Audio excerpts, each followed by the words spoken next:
نحمدہ ونصلی ونسلم علی رسولہ الکریم اما بعد فاعوذ باللہ من الشیطان الرجیم بسم اللہ الرحمن الرحیم السلام علیکم ورحمۃ اللہ وبرکاتہ۔ پچھلے لیکچر میں ہم نے آیت نمبر 2 کی تفسیر، مکمل تفسیر جانی تھی۔ آج انشاءاللہ عز و جل آیت نمبر 3 کی ہم ترجمہ و تفسیر جانیں گے۔ آیت جو آپ کو تلاوت جو کی جاتی ہے، آپ اس کی ادائیگی کو بھی غور کر سکتی ہیں کہ کون سا لفظ کس طرح ادا کیا جا رہا ہے، تو اس کو آپ نے پھر اس کو اپنی کریکشن کر لینی ہے۔ یعنی اگر آپ کبھی پڑھنے میں اللہ نہ کرے غلطی ہوتی ہے تو آپ اس کو کریکٹ بھی کر لیں گی۔ اس لیے یہاں عربی جو ہے وہ تلاوت بھی کی جاتی ہے تاکہ ہماری ادائیگی کی کریکشن ہو سکے۔ اور جو بہنیں تجویز سے قرآن پاک پڑھنا نہیں جانتی ہیں تو وہ قرآن پاک پڑھ لیجئے قرآن تجویز سے، تاکہ اللہ نہ کرے ہماری نمازیں اور ہماری عبادتیں، دیگر عبادتیں جو ہیں وہ ضائع نہ ہو جائیں۔ بسم اللہ الرحمن الرحیم۔ الزانی لا ينكح إلا زانية أو مشركة والزانية لا ينكحها إلا زان أو مشرك وحرم ذلك على المؤمنين۔ ترجمہ قرآن: بدکار مرد نکاح نہ کرے مگر بدکار عورت یا شرک والی سے، اور بدکار عورت سے نکاح نہ کرے مگر بدکار مرد یا مشرک، اور یہ کام ایمان والوں پر حرام ہے۔ آیت مبارکہ میں جو الفاظ کلمات موجود ہیں، الزانی لا ينكح الا زانیۃ او مشرکہ، یعنی زنا کرنے والا مرد بدکار عورت یا مشرکہ سے ہی نکاح کرے گا۔ تو اس کے بارے میں اس سے کیا مراد ہے اور اس کی کیا تفصیل ہے؟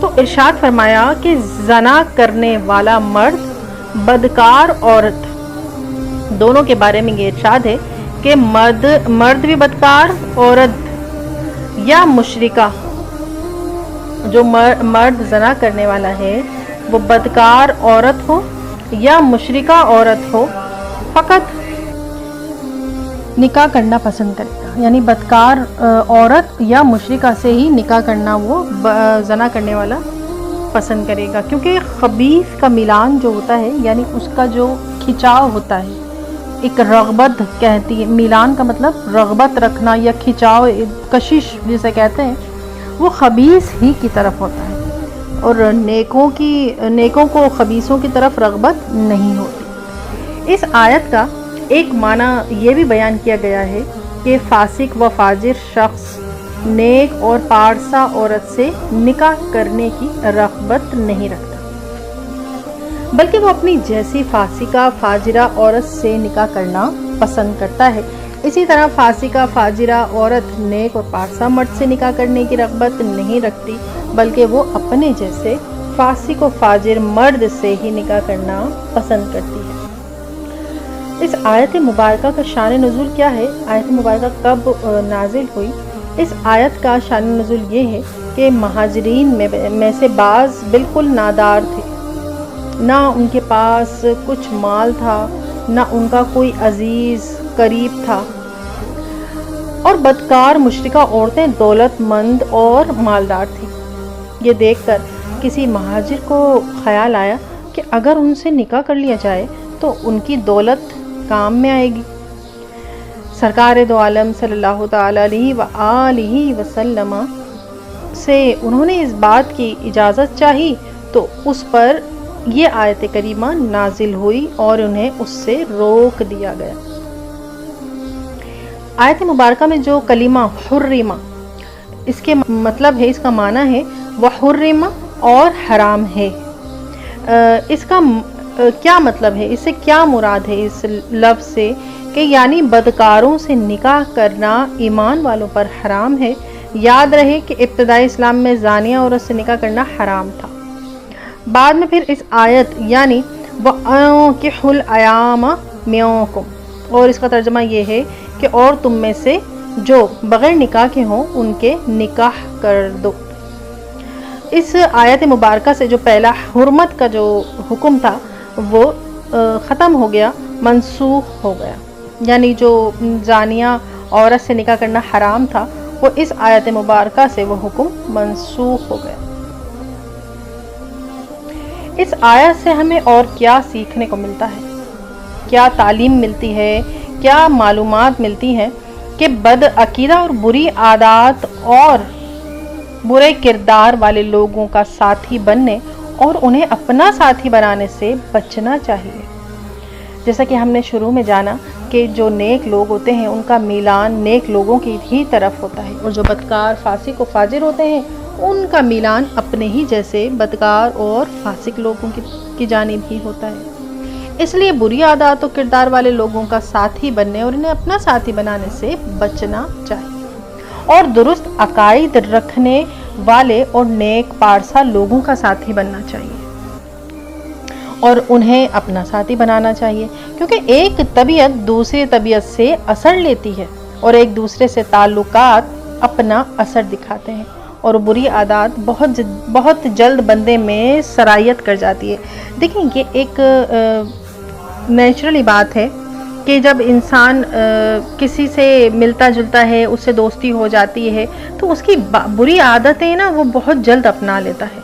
جیسے اگر وہ سگریٹ پیتا ہے وہ بندہ، تو وہ اس کو دیکھتا ہے پیتے ہوئے، چاہے وہ کتنی ہی بار منع کرے کہ نہیں میں نہیں پیتا، لیکن ایک نہ ایک دن وہ کہتا ہے ایک کش تو لگا ہی لو، تو وہ کب تک منع کرے گا؟ سوچتا ہے ایک کش لگانے سے کیا ہوتا ہے، تھوڑی سی دیر۔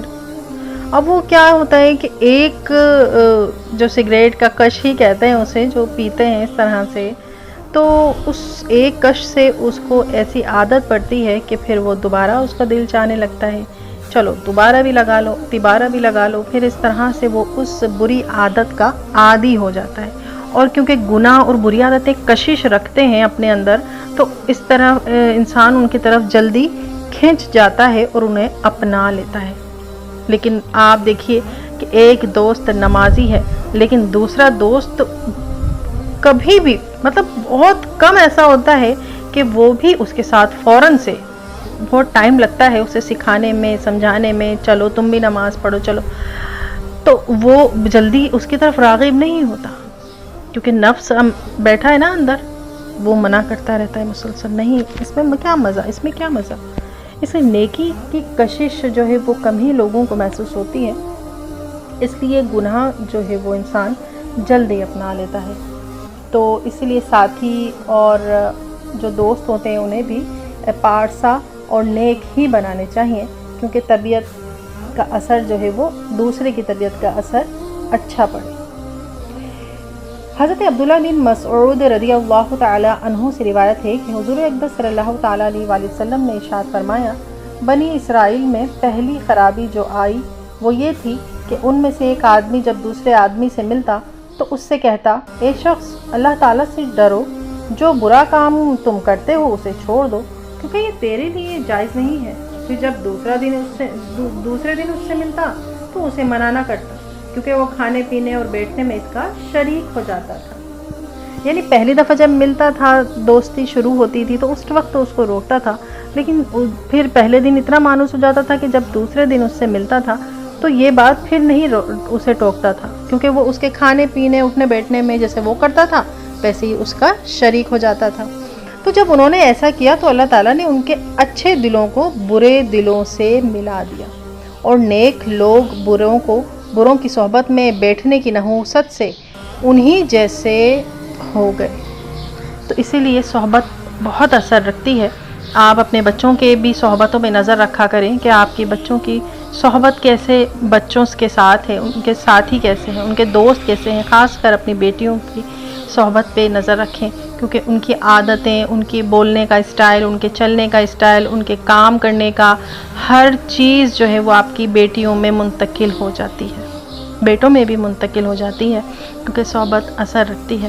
اسی لیے ان کو اچھی صحبت دیجیے، اپنے گھر کا ماحول اچھا بنائیے، آپ خود اچھی صحبت میں رہیے، علم دین حاصل کرتی رہیے، اچھے اچھے کورسز کرتے رہیے، اور آپ دیکھیں گے کہ انشاءاللہ آپ ان صحبتوں میں رہیں گی نا تو آپ کا دماغ ادھر ادھر نہیں جائے گا، اور پھر آپ کا دل چاہے گا کہ ہاں میں بھی ایسی بن جاؤں، میں اپنے بچوں کو بھی ایسا بناؤں انشاءاللہ عز و جل۔ اس آیت مبارکہ کی مزید تفسیر جو ہے وہ انشاءاللہ ہم اگلے لیکچر میں جانیں گے۔ دعاؤں میں یاد رکھیے گا۔ السلام علیکم ورحمۃ اللہ وبرکاتہ۔